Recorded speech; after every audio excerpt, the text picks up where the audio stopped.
gariplik değil. Gariplik näme?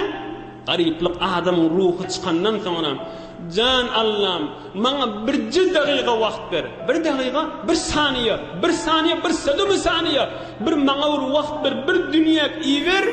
Bir cidana sogap qalanayın diye Xuday Taala aytacak. Yo'q. Wa min waraihim barzakhun ila yawmi yub'athun. İnne kıyamete çelik kestim iyiliğinde iyi vermeyen diye aytacak Xuday Taala. Eğer Xuday Taala ey mümin Müslüman doğullu, eğer Xuday Taala bir adamı qayta iyi verecek bolsa mara Hazreti Hamza'nı iyi vererdi.